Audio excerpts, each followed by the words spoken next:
අපේ ප්ලෑන් එක තිබ්බේ ඇත්තටම 2026 27 වෙනකම් මේ ක්‍රීඩා කරන්න. මොකද මට තාමත් වයස අවුරුදු 31යි. මම හිතනවා මට තව අවුරුදු 2-3 කාලයක් ක්‍රීඩා කරන්න පුළුවන්කම ලැබෙයි කියලා. මොකද මම පීක් කරෙත් ඇත්තටම මට අවුරුදු 26 දී විතර. ඉතින් ඒක නිසා මම හිතනවා මට තව කාලයක් තිබ්බ කියලා. නමුත් ඉතින් නොයලික්කිය හැකි හේතු නිසා ඉතින් මම හිතුවා මේ අවස්ථාව තමයි මම ක්‍රීඩාවෙන් සමුගන්න හොඳ වෙලාව කියලා. මම උත්සාහ කරා නැත්තේ නැහැ ප්‍රශ්න ටික විසඳ ගන්න. මම අවුරුදු 4ක් විතර තිස්සේ මම උත්සාහ කරා හොඳ ප්‍රතිචාරයක් මට ලැබුණ නැහැ. ඒක නිසා මම තීරණය කරා ඉතින් අද දින ක්‍රීඩාවෙන් සමුගන්නේ. ඔලිම්පික්ස් කියලා එකක් යනවා විෂය. ඉතින් ඒකේ මාව සම්බන්ධ කරන් තිබුණා කියලා මම දැක්කා. නමුත් මට ඒකෙන් කිසිදු ගෙවීමක් මට හම්බුනේ නැහැ.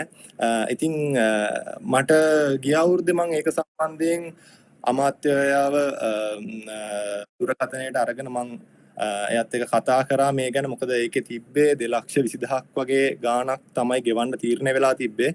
ඉතින් මම ඒ අවස්ථාවේ එතුමට මම පැහැදිලි කරා 2,20,000ක් වගේ ගාණක් අරගෙන යුරෝප් වල වගේ රටක පුහුණුවීම් කරන්න සහ අනිත් වියදම් මීටරට යන්න ෆ්ලයිට් ටිකට්ස් ටීම් වලට පේමන්ට්ස් කරන්න වගේ දේවල් කරන්න අමාරුයි කියලා.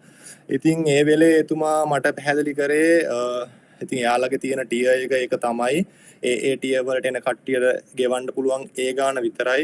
ඒ කියන්නේ එතුමා කියපු විදියට ලෝකේ ඕනම දියාක ප්‍රැක්ටිස් කරත් ලංකාවේ කෙනෙක්ට හම්බෙන මුදල තමයි Tamanට ලැබෙන්නේ.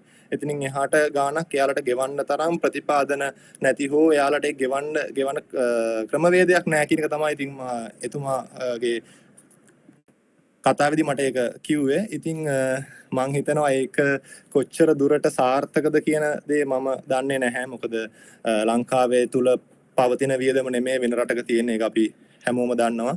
ඉතින් ඒ සම්බන්ධයෙන් ලංකාවේ ක්‍රීඩකයන්ට නම් හොඳ අදහසක් ඇති. මොකද මම ඒක සම්බන්ධයෙන් මට ගෙවීම් ලැබුණේ නැති නිසා මම ඒ ගැන මට අදහසක් දක්වන්න අමාරුයි.